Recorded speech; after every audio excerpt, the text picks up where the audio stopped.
The voters spoke with their ballots on November 4th, ousting the president's party as the U.S. Senate majority and giving the Republicans total control of Congress.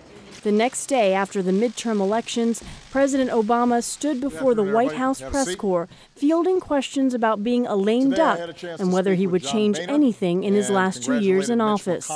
My number one goal, because I'm not running again, I'm not on the ballot, I don't have any further political aspirations. My number one goal is just to deliver as much as I can for the American people in these last 2 years. One of his deliverables, continuing to shore up the U.S. economy and the middle class. Former Obama administration official Carmel Martin is with the Center for American Progress. He's taken us back from the abyss in terms of the Great Recession. We've had over 50 months of job growth, 10 million new private jobs, lowest unemployment in 6 years. So I expect that moving forward, he'll continue to focus on the economy. Thank you, everybody. Yet, despite progress on the economy, the president is going into 2015 with near record low approval ratings. American University history professor Alan Lichtman. There's been no enormous downturn in the economy. There's been no horrific scandal. It's been decent enough times, and yet somehow people are still unhappy. You know, sometimes I think the American people expect too much of their president.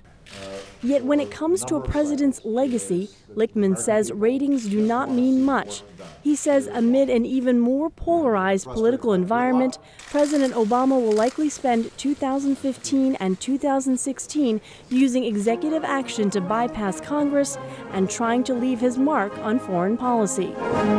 He's already got China to at least come to some kind of agreement on climate change, something that historically they have been entirely unwilling to do. That was a big breakthrough.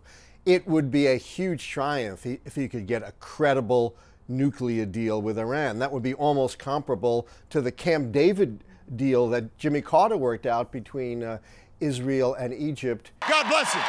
God bless America. Analysts say 2 years is still enough time for a president to leave a lasting impact, and that Barack Obama's ability to do so, particularly globally, should not be underestimated. Aru Pande, VOA News at the White House.